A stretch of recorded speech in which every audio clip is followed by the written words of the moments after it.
આજે રાજીનામું આપ્યું અને આવતીકાલે ભારતીય જનતા પાર્ટી જોઈન કરી રહ્યા છે. એટલે ભારતીય જનતા પાર્ટીએ અમરીશ ડેરને લઈ તો લીધા, પરંતુ અમરીશ ડેરનું કરશે શું, આ સવાલ દરેકના મનમાં થઈ રહ્યો છે. અને અમરીશ ડેરના કારણે અત્યારે પાર્ટી પુરુષોત્તમ સોલંકીને મનાવવાનો પ્રયત્ન કરી રહી છે. શું છે તેની પાછળની રણનીતિ અને કેમ પુરુષોત્તમ સોલંકીને મનાવવાનો પ્રયત્ન થઈ રહ્યો છે ભારતીય જનતા પાર્ટી દ્વારા, જાણીશું આ રિપોર્ટમાં. નમસ્કાર, હું છું ગોપી ગાંગર, આપ જોઈ રહ્યા છો નિર્ભય ન્યૂઝ.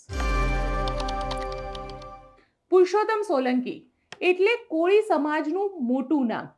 પુરુષોત્તમ સોલંકી, હીરા સોલંકી રાજનીતિમાં સક્રિય છે અને એવું કહેવાય રહ્યું હતું કે પુરુષોત્તમ સોલંકીના દીકરી જે છે તેમને પણ ભારતીય જનતા પાર્ટી જુનાગઢથી ટિકિટ આપી શકે છે. હજી જુનાગઢથી કોને ટિકિટ આપશે તે રણનીતિ, તે પત્તા હજી ખોલ્યા નથી. અને તેવામાં હવે અમરીશ ડેરનું નામ સામે આવ્યું છે. અમરીશ ડેર જે રાજુલાથી ધારાસભ્ય હતા અને એવું કહેવાય રહ્યું છે કે અમરીશ ડેર ફરીથી ભારતીય જનતા પાર્ટી જોઈન કર્યા બાદ રાજુલાથી પેટા ચૂંટણી લડશે. હવે રાજુલામાં તો અત્યારે હીરા સોલંકી છે અને કેમ અમરીશ ડેર પેટા ચૂંટણી લડશે, કારણ કે હીરા સોલંકી તો ચાલુ ધારાસભ્ય છે.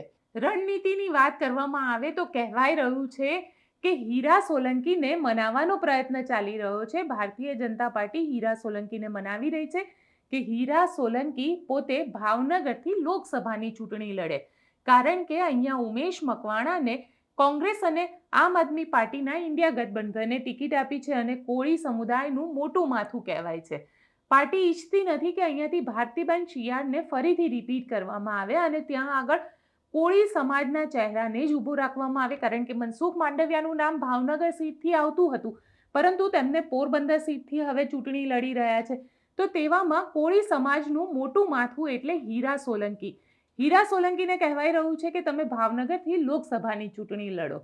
હવે હીરા સોલંકી લોકસભાની ચૂંટણી લડવા માટે તો તૈયાર છે, પરંતુ એ વાત માટે તૈયાર નથી કે તેઓ ચૂંટણી લડતા પહેલા પોતાના ધારાસભ્ય પદ ઉપરથી રાજીનામું આપે, એટલે કે રાજુલાના ધારાસભ્ય પદ ઉપરથી રાજીનામું આપે. હવે જો ધારાસભ્ય પદ ઉપરથી હીરા સોલંકીને રાજીનામું આપવું પડે અને લોકસભાની ચૂંટણીમાં કંઈ પણ પ્લસ માઇનસ થાય તો ક્યાંક એક મોટો ઝટકો હીરા સોલંકી અને પુરુષોત્તમ સોલંકીને લાગી શકે છે અને તેના માટે ભારતીય જનતા પાર્ટી હવે પુરુષોત્તમ સોલંકીને મનાવવાની પ્રયાસ કરી રહી છે. કહેવાય રહ્યું છે, અત્યારે જે અમારા સૂત્ર કહી રહ્યા છે તેના પ્રમાણે પુરુષોત્તમ સોલંકી અત્યારે હોસ્પિટલાઇઝ છે.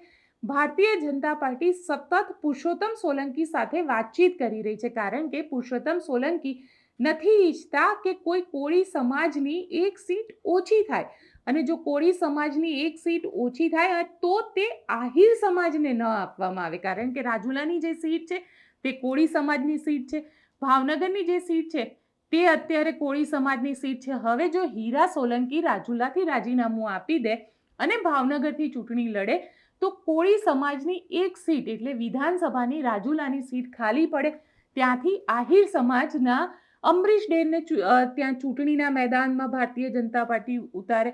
તો સવાલ અહીંયા એ ઊભો થઈ રહ્યો છે કે કોળી સમાજની એક સીટ ઓછી થશે અને તેને લઈને હવે પુરુષોત્તમ સોલંકીને મનાવવાનો પ્રયત્ન પાર્ટી દ્વારા કરવામાં આવ્યો છે. અને પુરુષોત્તમ સોલંકી દબંગ નેતા છે, ભાઈ તરીકે તેમને બધા જ ઓળખે છે અને કોળી સમાજમાં પુરુષોત્તમ સોલંકી અને હીરા સોલંકીનું પોતાનું એક અલગ મહત્વ છે. અને કહેવાય છે કે પુરુષોત્તમ સોલંકી સાથે સમાજ છે, ના કે એ કઈ પાર્ટીમાં છે તેમની સાથે સમાજ છે.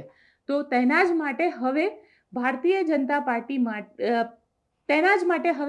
જનતા પાર્ટીએ પુરુષોત્તમ સોલંકીને મનાવવાનો પ્રયત્ન જે છે તે શરૂ કરી દીધો છે, તાકી પુરુષોત્તમ સોલંકી હીરા સોલંકીને ધારાસભ્ય પદ ઉપરથી રાજીનામું અપાવવા માટે માને અને હીરા સોલંકી લોકસભાની ચૂંટણી ભાવનગરથી લડવા માટે માને અને હીરા સોલંકી લોકસભાની ચૂંટણી ભાવનગરથી લડવા માટે માને. આપને અમારો રિપોર્ટ કેવો લાગ્યો કોમેન્ટ બોક્સમાં ચોક્કસથી જણાવજો. અમારી ચેનલ નિર્ભય ન્યૂઝને લાઇક, શેર અને સબસ્ક્રાઇબ કરવાનું ભૂલશો નહીં. આભાર.